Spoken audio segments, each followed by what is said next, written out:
Empat. Dari PKS Pak ya, PKS DPRD Kabupaten yang memantau mungkin ya. Jadi sengaja, kebetulan ada dari perusahaan. Instansi-instansi terkait Pak, tidak ada yang namanya kami pernah ada demo. Laras begitu. Laras pisan. Ayah demo itu. Ada demo apa itu? Hasan. Hari dia mau saya bentuk demo Pak. Sorry ya. Ya, kan? Saya kenapa saya mendukung ya? Jalan sudah dibangun. Padahal kan pengusaha belum dapat apa-apa. Jadi intinya saya berharap mana manfaat mana masyarakat. Ayo, maksudnya kasih kesempatan dulu. Terkait jalan gitu ya, terkait jalannya ada orang lagi selamat Itu jadi kudu Yang itu Pak masalahnya. katampe Ya, pas gitu lah kayak di tempat anu eta ya, aman. iya saya emang nggak masalah. Pimpinan, ia menjadi anak sayang panggih dan menjadi bapana. Lain areknya yang musuh, lain areknya hujat, tapi hayang ngobrol.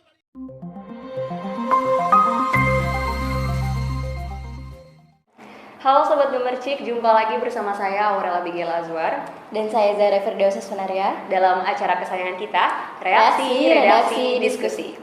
Senang sekali rasanya kita berdua dapat kembali bertemu dan berkumpul dalam acara reaksi untuk menemani teman-teman semua selama beberapa menit ke depan dan tentunya dengan membahas tema dan juga topik yang sangat menarik nih untuk kita bahas pada kali ini. Nah ya benar banget nih, berbicara mengenai hal yang sebelumnya sudah kita bahas, yaitu tentang alam dan manusia. Kedua hal tersebut memang hidup berdampingan. Dan pemenuhan kebutuhan manusia juga tidak terlepas dari ketersediaan sumber daya alam itu sendiri.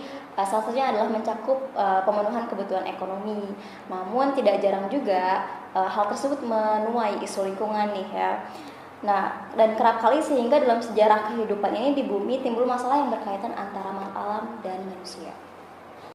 Dan teman-teman, pada kesempatan kali ini kita akan sama-sama membahas, berdiskusi mengenai perkembangan pasir Leuweung Keusik yang tepatnya itu berlokasi di Desa Padakembang, Kecamatan Padakembang, Kabupaten Tasikmalaya. Namun pertambangan pasir ini sempat menuai kritik atau ditanggapi masyarakat sekitar bahwa telah memberikan dampak pada kelestarian lingkungan alam. Oleh karena itu kali ini kami akan membahas perihal tersebut pada diskusi kali ini. Untuk itu tonton sampai habis ya dan ikuti diskusi kita kali ini hanya di Reaksi. Kami akan ajak kamu dalam diskusi. Dan untuk menemani diskusi hangat kita pada kali ini, kami sudah kedatangan narasumber yang akan sama-sama menemani diskusi kita ya. Ada Bapak Andi selaku kuasa hukum dari CV Trichan. Dipersilakan masuk Pak.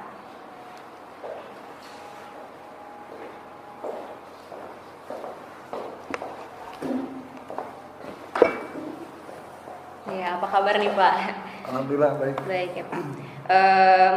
Kami di sini mau bertanya-tanya dan membahas seputar pertambangan Leuweung Keusik yang ada di Padakembang ya Pak ya. Mungkin saya tertarik mengenai aktivitas pertambangan, situasinya di masa pandemi seperti pada saat ini bagaimana ya Pak? Sebetulnya kalau ini ya, kalau untuk khusus untuk perusahaan kami ya, Trichan sendiri kan memang tidak beraktivitas ya, tidak ada aktivitas. Sebetulnya kan waktu kejadian juga itu kita baru akan memulai gitu ya, memulai tambang gitu kan.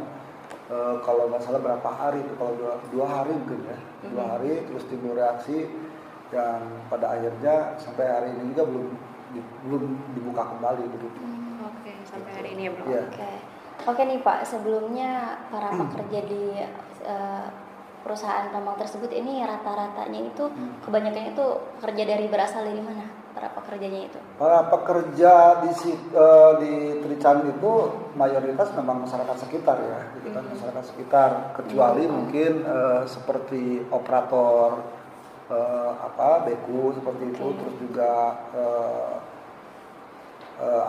supir truk kayak gitu ya, karena memang perusahaan-perusahaan itu biasanya sudah satu paket gitu ya.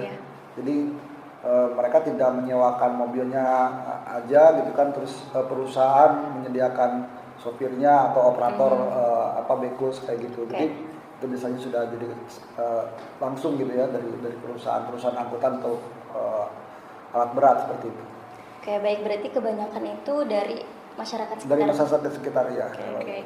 Kemudian secara tidak langsung berarti bisa dikatakan bahwa pertambangan di sana dapat membantu perekonomian warga sekitar begitu Pak? Ya, sebetulnya begini, jauh-jauh hari sebelum tambang itu dibuka, gitu ya, dari mulai proses sosialisasi, AMDA dan sebagainya, itu kita sudah ada beberapa kerjasama dengan masyarakat. Contohnya saja, itu ada jalan yang dibangun dari dekat kantor desa itu sampai di lokasi penambangan itu kurang lebih ada 500 meter kalau nggak salah, ada 500 meter ya, ada 500 meter itu dibantu oleh Sepetrican begitu ya, gitu kan, itu dibantu oleh Sepetrican walaupun mungkin hari ini jadi akses jalan masyarakat semua masyarakat di situ gitu ya, tapi itu dibangun oleh Trican, contohnya seperti itu satu ya. Itu tentang bagaimana sih sebetulnya tambang ini memberikan manfaat bagi masyarakat. Jadi belum saja tambang ini dibuka, gitu kan, sudah memberikan manfaat sebetulnya bagi masyarakat satu itu. Terus yang kedua juga sebetulnya kita punya konsep CSR ya, gitu kan, CSR. Contohnya kita akan membangun beberapa masjid, madrasah, fasilitas-fasilitas masyarakat di situ ya, fasilitas umum gitu ya, seperti sekolah yang rusak dan sebagainya, atau juga madrasah diniyah yang rusak seperti itu. Kedepannya sebetulnya kita akan apa itu, dan itu sudah disosialisasikan ke masyarakat. Terkait pembangunan yang betul tadi. Ya. Namun pembangunan tersebut masih belum dilakukan ya mungkin Pak. Tapi Masih, baru akan dalam rencana. Iya, dalam rencana karena memang tambangnya juga kan akhirnya berhenti sekarang. Iya. Jadi belum ada aktivitas penambangan kembali. Ya, Kembali. belum ada. Waktu pada bulan Maret ya sempat ada penghentian sementara ya dari Wagub, Wakil Gubernur Jawa Barat. Apakah itu masih berlaku penghentiannya? Jadi sebetulnya begini ya, kalau saya perlu perlu klarifikasi sebetulnya. Saya sebetulnya sempat mempertanyakan gitu ya tentang penghentian sementara itu gitu ya. Kalau yang kami pahami begitu kan, menurut undang-undang Minerba gitu kan, menurut undang-undang Minerba itu bahwa penghentian itu gitu ya, penghentian itu bukan oleh gubernur, bukan oleh wakil gubernur, tapi penghentian aktivitas tambang gitu kan, itu dilakukan oleh Kementerian Minerba gitu kan, oleh Kementerian Minerba. Nah itu satu ya. Nah terus yang kedua, penghentian aktivitas penambangan itu ada prosedurnya, ada mekanismenya. Apa saja itu Pak prosedur? Contohnya diantaranya begini, andai kata ada satu perusahaan tambang, gitu kan, perusahaan tambang, dia telah melanggar apa yang diizinkan oleh kementerian. Contohnya izin tambang itu hanya 8 hektar, tapi kenyataan di lapangan itu sampai 10 hektar. Berarti kan ini sudah melanggar dari izin yang sudah dikeluarkan oleh kementerian. Nah seperti itu bisa dihentikan, gitu kan? Terus juga contohnya ternyata tambang ini dia dalam aktivitasnya dia tidak memperhatikan kebutuhan sumber air yang bersih kayak gitu ya, contohnya kayak gitu. Itu ternyata itu rusak dan sebagainya gitu kan, itu bisa dihentikan. Nah kalau ini saya pikir kan sudah saya sampaikan tadi bahwa menambang aja belum, di mana pelanggarannya kan begitu, kok ini tiba-tiba dihentikan kan begitu ya. Nah terus alasannya ini alasan karena tuntutan masyarakat. Negara kita ini adalah negara hukum kan gitu, negara kita ini adalah negara hukum, bukan negara kekuasaan. Sekilas sedikit mungkin boleh saya kupas sedikit ya. Oh iya boleh. Sebetulnya kan yang dimaksud dengan kekuasaan itu adalah kedaulatan. Ya. Kedaulatan dalam demokrasi itu adalah ada di tangan rakyat, gitu kan? Republik kembali ke publik seperti itu contohnya kan, salah satu pengertiannya. Demokrasi berarti kan rakyat yang memimpin. Berarti di situ adalah kekuasaan. Nah, tapi begitu ya. Tetapi bukan bahwa totality majority, bukan berarti yang mayoritas itu adalah yang totaliter, yang mutlak begitu kan. Gitu kan? Itu tidak bisa begitu. Artinya bahwa ini kita kembalikan lagi pada konsep negara hukum. Gitu ya, konsep negara hukum. Jadi rakyat beraspirasi gitu kan, itu juga harus memperhatikan undang-undang hukum yang ada gitu kan. Nah, saya pikir apa yang dilakukan oleh Wakil Gubernur Jawa Barat itu sudah jelas-jelas itu adalah perbuatan melawan hukum gitu ya. Sehingga kami akan berencana untuk melakukan somasi terkait dengan itu sebetulnya gitu kan gitu. Karena sudah jelas-jelas itu mah prosedur, mah administrasi, kok tiba-tiba gubernur menandatangani surat penghentian aktivitas penambangan ya gitu kan di luar kantor gitu kan tanpa melalui SK seperti itu. Apakah memang diperbolehkan di di negara hukum seperti itu? Terkait tadi Bapak menyebutkan bahwa belum aja kita melakukan proses pertambangan gitu ya, sudah diberhentikan gitu. Terkait itu Bapak sudah melakukan apa ya istilahnya audiensi atau sosialisasi terhadap masyarakat begitu? Jadi begini ya, sebetulnya gitu kan terkait dengan berhentinya aktivitas penambangan ini kan gini. Sebetulnya bukan karena adanya penghentian dari gubernur, sebenarnya gitu. Jadi bagi kami sih sebetulnya itu kesampingan aja gitu ya. Gubernur menandatangani itu anggap saja anak kecil gitu ya, anak kecil yang nggak tahu aturan main gitu ya. Gitu kan? Oke Pak, kita tahan dulu sebentar ya untuk segmen pertanyaan kali ini. Oke, baik pemirsa, kita akan lanjutkan pertanyaan berikutnya di segmen berikutnya. Tetap di reaksi, kami akan ajak kamu dalam diskusi.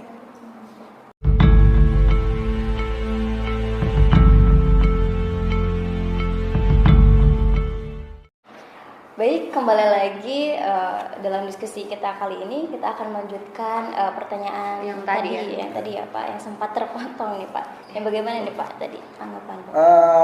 Jadi begitu tadi ya. Sebenarnya bagi kami, kenapa kami menghentikan itu? Ya, sebenarnya kami bukan memperhatikan surat penghentian dari Wakil Gubernur itu, karena bagi kami itu anggap saja sampah gitu ya, tidak ada gunanya gitu kan. Secara hukum juga tidak memiliki kekuatan hukum gitu ya.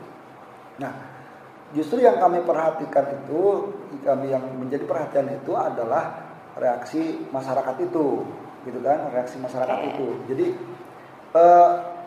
ini kan pendekatannya tidak hanya sekedar ansi pendekatan hukum, gitu ya, pendekatan hukum, tetapi juga pendekatan sosiopolitik juga penting, gitu ya, karena pada dasarnya begini ya, pada dasarnya bahwa Trican perusahaan itu adalah milik beberapa orang, contohnya gitu ya. Pada prinsipnya adalah manusia yang memiliki itu.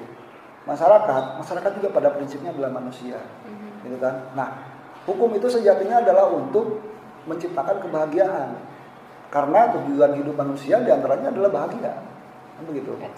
Jadi andai kata sekarang Trican ngotot saja dengan dengan perspektif ini hukum, ya udah pokoknya masyarakat yang demo dan sebagainya ya kita lawan aja dengan demo dan sebagainya.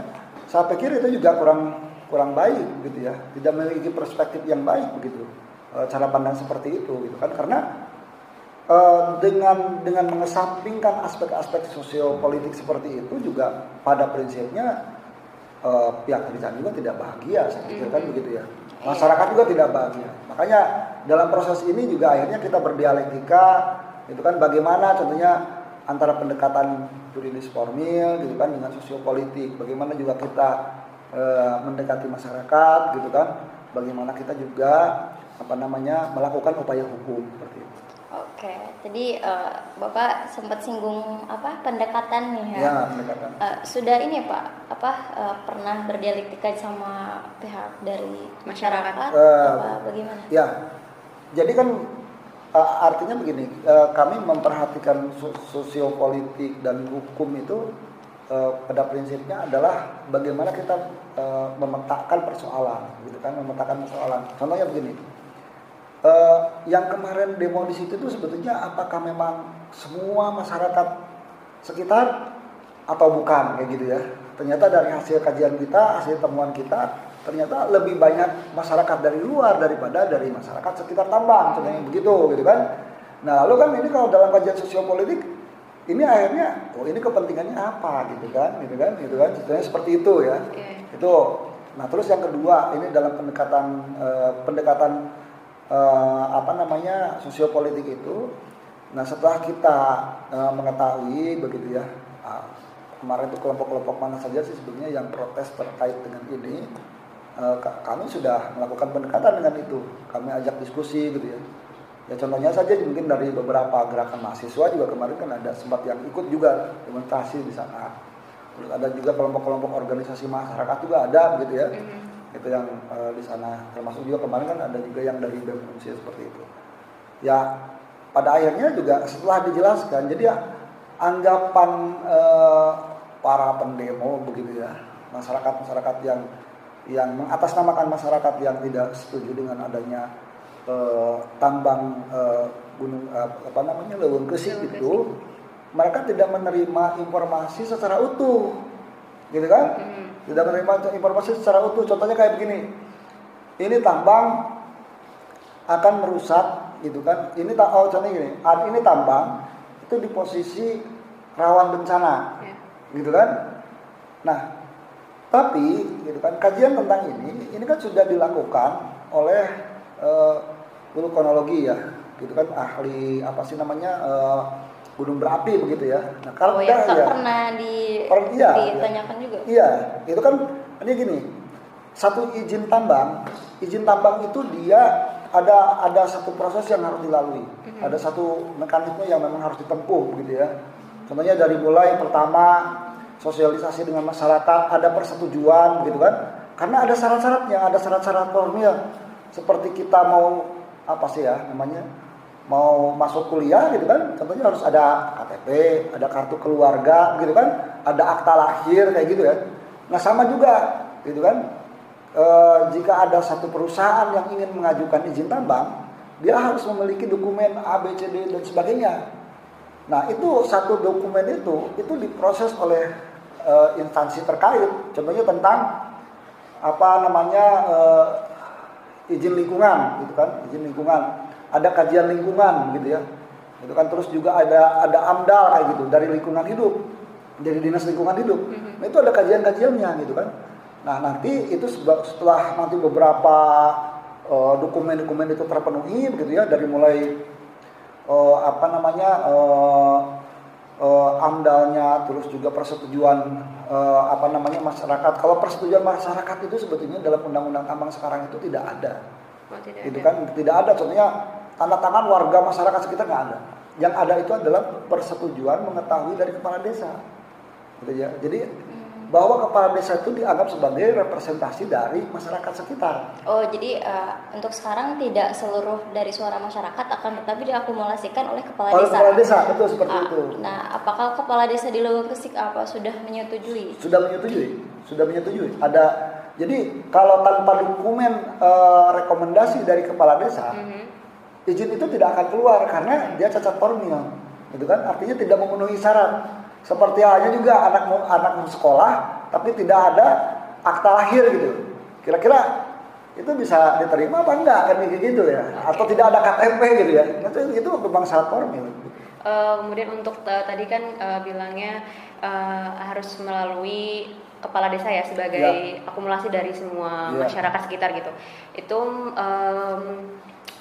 bilangnya akan mengadakan pertambangan di daerah tersebut gitu. Betul. Gitu. Jadi kan kalau gini ya, kalau di media-media gitu kan, beberapa media yang diberitakan itu bahwa satu gitu kan. Nah, ini kan yang menjadi poin laporan mereka gitu ya.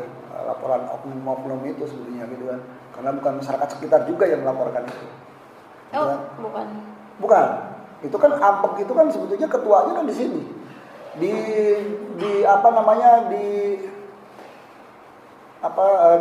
Kecamatan Sukaratu, sementara itu kecamatannya Kecamatan Padakempang, gitu kan? Itu pelapor di situ. tinggalnya di situ, bukan di daerah itu. Beda kecamatan, bukan beda desa lagi, beda kecamatan gitu ya. Nah, yang dilaporkan itu kan adalah penandatanganan palsu, ada tanda tangan palsu, gitu kan, ada tanda tangan palsu dalam dokumen persetujuan warga, artinya kan seperti itu. Nah, yang pertama itu sudah dipastikan bahwa rekomendasi itu ada, itu ditandatangani oleh kepala desa, cuman memang kepala desanya hari ini sudah meninggal dunia, gitu kan. Terus yang kedua, berarti itu pas waktu penandatangan rekomendasi itu waktu tahun berapa? ini proses izin itu sudah cukup lama ya, kalau kurang lebih sekitar 3 tahun. 3 tahun. 3 tahun proses izin ini, dari mulai sosialisasi dengan masyarakat, terus ada persetujuan dari kepala desa, terus sampai ada rekomendasi dari beberapa dinas terkait gitu ya di Kabupaten Tasik. Itu prosesnya 3 tahun. Ya. Nah, itu perkembangannya sekarang di kepolisian yang tentang laporan tentang pengasuhan tanda tangan. Ternyata kemarin sudah dikonfrontir. Ya, kemarin sudah dikonfrontir, mungkin saya tidak akan sebutkan namanya ya. Itu ada 4 orang. Nah, 4 orang ini berubah-ubah keterangannya. Yang pertama, itu rata-rata yang pertama, saya nggak tahu motivasinya. Apakah memang diancam atau dipengaruhi atau seperti apa. Tapi faktanya ini 4 orang yang dianggap memasukkan tanda tangan, yang menjadi saksi bahwa ada pemasukan tanda tangan, itu berubah-ubah. Yang pertama, mereka tidak menghadiri acara pertemuan sosialisasi, gitu ya. Yang waktu pas pemeriksaan pertama di BAP, gitu. BAP itu namanya berita acara pemeriksaan, gitu kan? Itu saksi. Nah itu berarti sosialisasi itu dilakukan di tahun pertama di tahun perizinan. pertama, tahun perizinan. Nah, itu pas diperiksa kepolisian kemarin, gitu. Yang pertama mereka pas demo terus melaporin gitu ya. Nah itu ngomongnya begitu, saya tidak merasa hadir dalam sosialisasi itu, gitu kan? Saya tidak merasa hadir dalam sosialisasi itu pertama.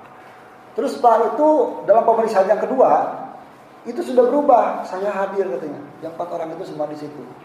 Gitu kan? Sehingga logikanya kan kalau hadir di situ ada tanda tangannya, ya berarti nggak dipalsukan, gitu kan? Gitu. Nah kemarin akhirnya dikonfrontir yang 4 orang ini, gitu kan? Dikonfrontir itu dipertemukan. Okay. Jadi dipertemukan kalau seadanya dipertemukan dengan pihak. Ya, jadi kan kalau 4 orang ini semuanya hadir di situ di pertemuan. Okay. Artinya kan yang antara yang ke satu dia pasti lihat dong, yang kedua kan, yang kedua pasti lihat ya, yang ketiga pasti lihat yang keempat, gitu kan. Yang keempat bisa juga lihat yang ke satu. Kalau memang yang keempat ini tidak lihat yang ke satu, ini kan bisa diragukan juga kan kesaksiannya kan begitu. Nah kemarin itu dipertemukan. Kamu lihat nggak si Mang Anu hadir di pertemuan itu? Ya saya lihat katanya gitu kan. Malahan katanya ada di samping saya. Kamu katanya lihat nggak si Pak Anu? Iya saya lihat, karena katanya lewat ke depan saya kayak gitu. Gitu kan? Jadi dikonfrontir itu. Jadi konfrontir itu dikonfirmasi begitu ya. Apakah mereka betul-betul hadir di sana? Nah semuanya itu mereka hadir. Akhirnya penyidik, gitu kan? Akhirnya penyidik bilang, gitu. Ini Anda katanya jangan main-main dengan laporan kepolisian, gitu kan? Dengan laporan kepolisian dengan kesaksian palsu, ini hukumannya bisa 7 tahun, gitu kan? Terus yang menyuruh Anda untuk berbohong, gitu kan, di keterangan pertama itu siapa? Akhirnya juga nggak ada yang berani ya untuk ungkapkan itu. Nah artinya bahwa ini bisa jadi laporan palsu, gitu kan? Bukan alamat palsu ya. Bukan, beda lagi ya Pak. Itu beda server mungkin. Tapi begini nih Pak, menurut anggapan masyarakat ya, bahwa sebenarnya sosialisasi yang pertama itu katanya berbicara mengenai pembukaan jalan menuju akses wisata Citiis, bukan pertambangan. Itu benar atau bagaimana ya Pak? Itu sangat salah sekali ya, sangat salah sekali. Jadi artinya begini, itu tidak mungkin ada surat rekomendasi dari kepala desa, gitu kan, untuk izin pertambangan ini, gitu kan, izin pertambangan ini. Dan salah satu kompensasi, sehingga dikeluarkannya rekomendasi dari kepala desa itu, CP Trican itu mengeluarkan uang kurang lebih sekitar 300 juta untuk pembangunan jalan itu. Jalan itu kan direncanakan nanti akan sampai di objek wisata Citiis, gitu kan. Oh, jadi sebenarnya itu tuh bukan untuk objek wisatanya, kan, tapi pembangunan jalannya saja, gitu kan, gitu. jalannya saja, gitu kan, gitu. Oke, baik Pak. Kemudian bagaimana nih update terakhir untuk hal ini? Untuk pada saat-saat ini kan soalnya sudah lumayan tidak ramai kembali ya. Ini sudah lumayan semenjak diberhentikan. Iya, semenjak ada penghentian. Ini bagaimana nih, Pak? Sedang ada sebetulnya masalah. begini,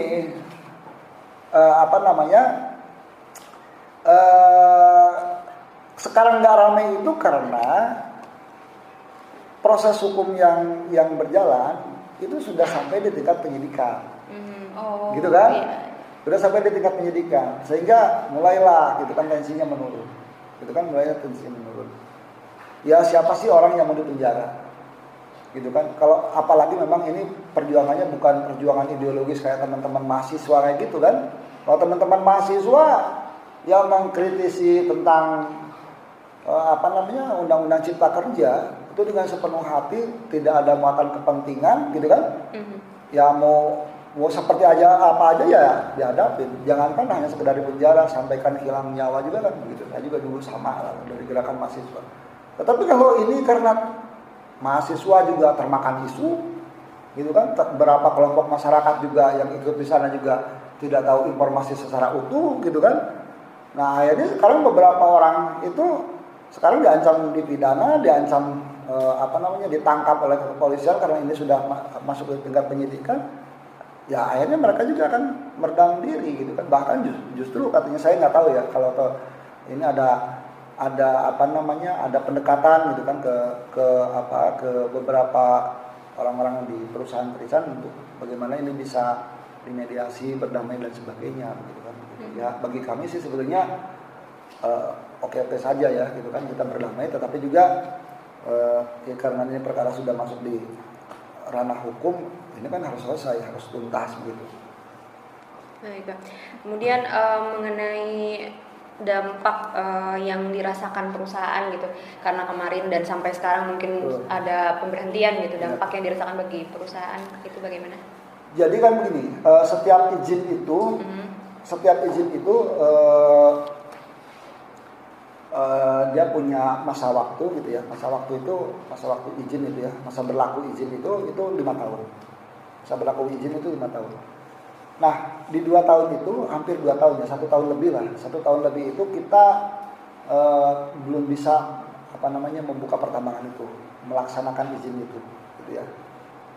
Nah, hampir 2 tahun lah, hampir 2 tahun. Itu karena persoalan gangguan itu kan, gitu ya. Kami masih terus juga melakukan pendekatan terkait dengan itu. Nah, otomatis kami kurang lebih sekitar 3 tahun lagi gitu punya kesempatan untuk menambang itu, gitu kan? Dan kalau seandainya ini terus berjalan seperti ini, gitu ya, kami tidak bisa menambang, gitu kan?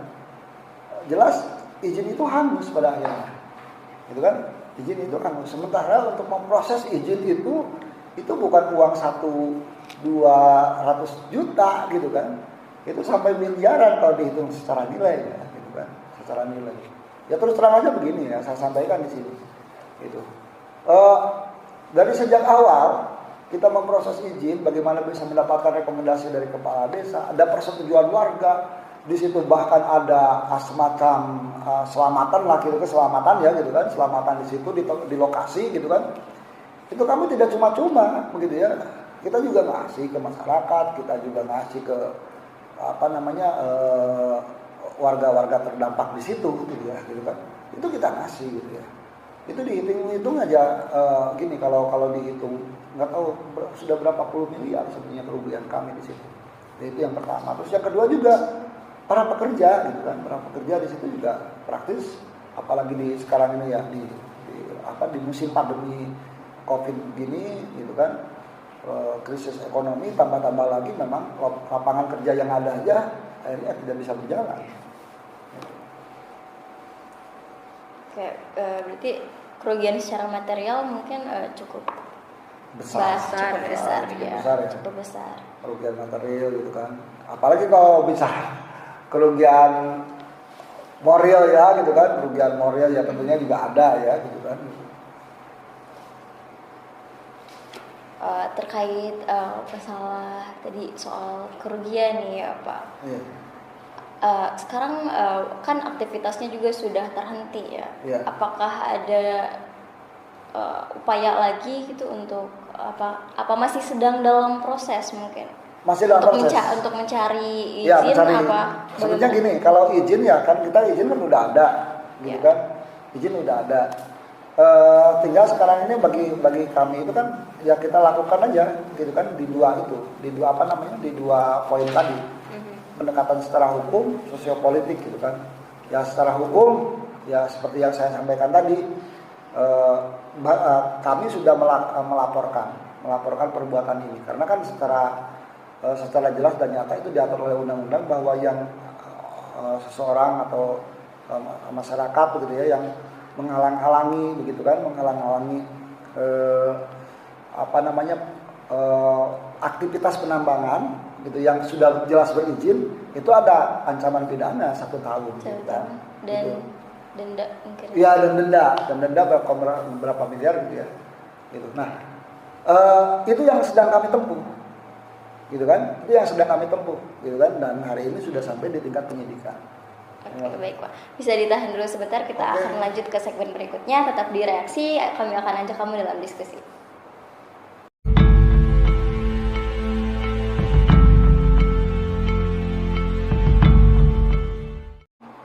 Kembali lagi di Reaksi di segmen Terakhir bersama Bapak Andi ya. Di sini mengenai solusi nih ya Pak. Kita sudah memasuki segmen akhir nih ya, teman-teman Reaksi semua. Ini bagaimana nih Pak solusi untuk kebaikan bersama dan mungkin harapan sekaligus harapan Bapak juga ini untuk kebaikan bersama juga nih. Kedepannya gimana nih Pak? Jadi ini kan begini ya. Jadi kalau menurut saya ada satu hal juga yang memang harus ini menjadi perhatian bersama gitu kan, terkait bahwa negara kita adalah negara hukum gitu ya. Segala sesuatu memang harus berdasarkan hukum. Satu itu. Terus yang kedua juga bagaimana membangun kesadaran hukum. Bahwa kesadaran hukum itu adalah kesadaran yang timbul dengan sendirinya dari dalam hati kita sendiri, dan proses kesadaran ini juga artinya memang perlu ada paksaan gitu ya. Kenapa hukum itu bersifat memaksa? Karena memang orang seringkali juga nggak sadar dengan sendirinya, memang perlu ada paksaan. Nah, maksud saya begini, tentang aktivitas penambangan ini sudah jelas-jelas diatur oleh hukum, diatur oleh undang-undang. Nah, bagaimana sekarang kepolisian, aparat penegak hukum bisa membuat proses hukum ini berjalan dengan baik? Karena kalau seandainya ini aparat penegak hukum tidak menjalankan hukum ini dengan baik, ini akan menjadi presiden buruk. Satu itu ya. Terus yang kedua juga bagaimana kita serahkan gitu ya. Kita serahkan terkait dengan aktivitas penambangan ini itu ke aparat pemerintah, aparat penegak hukum, gitu kan, para ahli begitu ya. Jadi artinya kita tidak punya anggapan sendiri yang sebetulnya kita tidak memiliki kapasitas itu, gitu kan? Bahwa Leuweung Geusik ini Trican ini, aktivitas penambangan Trican ini akan mengganggu sumber daya air di situ. Ini di daerah tempat berbahaya, begitu kan? Karena ini ada kaki gunung berapi dan sebagainya. Kita sebenarnya tidak memiliki kapasitas gitu untuk bicara seperti itu. Kenapa? Ya, artinya begini ya, yang berhak untuk berbicara seperti itu adalah para ahli. Dan para ahli itu sudah di-hire oleh pemerintah sehingga muncullah izin ini, begitu ya. Itu ya. Terus yang ketiga, kalau memang masyarakat menganggap ini ada maladministrasi, ini ada satu kesalahan, ya tentunya juga namanya juga manusia pasti ada kesilapan, itu hal yang pasti ya, manusia itu salah. Nah, ini gunakan cara-cara hukum, bukan dengan cara-cara yang barbar, begitu ya. Contohnya aja sekarang, itu kan jalan yang sudah dibangun, begitu kan, itu bukan hanya sekedar nantinya bukan hanya sekedar dipergunakan oleh CP Trican untuk menambang, tapi juga itu akses masyarakat akhirnya sekarang dirusak, digali kayak gitu. Itu kan hal-hal yang apa ya namanya yang sangat jauh dari etika moralitas bangsa kita gitu ya. Gitu. Kenapa kalau tidak masyarakat merasa dirugikan? Izin ini ternyata ini ada kesalahan administrasi, ada kesalahan prosedur, ya tinggal diajukan saja gugatan ke ke Peradilan Tata Usaha Negara, gitu kan? Bagaimana izin ini supaya dicabut, bukan dengan cara-cara seperti itu, gitu kan? Itu. Nah kalau menurut saya solusinya begitu. Yang pertama adalah hukum harus ditegakkan, gitu kan? Aturan harus ditegakkan. Yang kedua juga masyarakat jangan mudah terbawa isu, gitu kan? Artinya masyarakat juga harus jeli dengan informasi-informasi yang didapatkan gitu kan. Terus yang ketiganya ya intinya bahwa kami CP Trican akan mentaati apa segala aturan hukum yang ada gitu kan. Tidak mentaati orang-orang yang berkuasa seperti tadi itu wakil gubernur menutup sementara gitu kan, dengan tanpa satu prosedur hukum dan sebagainya gitu kan. Kami tidak tunduk terhadap kekuasaan, tetapi kami tunduk terhadap hukum. Itu mungkin. Oke, baik Pak. Mungkin untuk harapan terakhirnya mungkin dari Bapak, apakah bagaimana harapannya? Ingin seperti apa? Tapi ini untuk mungkin melihat dari untuk kebaikan bersama nih ya. Menurut Bapak ini supaya menemukan titik terang. Oke. Kalau menurut saya begini ya, jadi intinya kalau masyarakat ini yang menurut saya untuk kebaikan bersama, gitu kan, hormati hukum, gitu kan, hormati hukum. Kalau memang tidak sepakat dengan Leuweung Geusik itu, terus juga ini dianggap bahwa ada pelanggaran hukum dalam proses izin, silakan melakukan gugatan di PT UN, gitu kan, bukan dengan cara-cara yang barbar, gitu kan. Itu saya pikir sangat manusiawi, begitu kan. Itu sangat baik semua pihak. Kami pun kalau tahu memang ternyata dari putusan PT UN itu dicabut, gitu ya, kami juga mundur, gitu kan. Itu ya. Terus yang kedua, ini mari kita bangun kesadaran hukum masyarakat, gitu kan.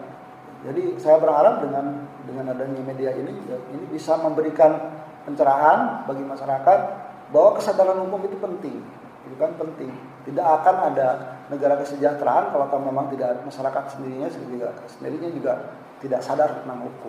Seperti itu. Ya teman-teman semua, kita udah ada di penghujung acara ya, nggak kerasa betul banget. Iya. Udah nyampe diskusi selesai gitu. Mungkin di tahap akhir nih ya. Iya. Nah mungkin buat teman-teman kita memang harus menjaga lingkungan dan bersikap bijak ya terhadap lingkungan kita. Dan mungkin terkait peristiwa atau kasus ini, mudah-mudahan kita berharap menemukan titik terang ya Pak antara pihak perusahaan dan juga masyarakat yang ada di sekitar Pada Kembang. Nah, sebelumnya kami mengucapkan terima kasih banyak terima kasih sama Pak Andi ya udah berkesempatan hadir di sini, menyempatkan waktunya untuk diskusi bareng kita semua, dan terima kasih juga buat teman-teman yang udah nyaksin reaksi sampai akhir ya Zahra. Dan jangan lupa terus dukung acara reaksi ini dengan cara follow Instagram dan Twitternya nih, di mana?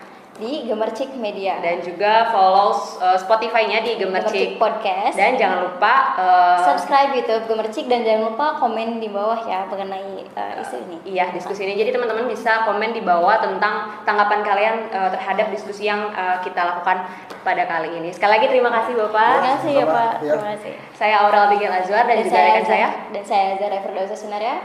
Terima kasih, pamit undur dari hadapan teman-teman semua. Sampai jumpa. Sampai jumpa.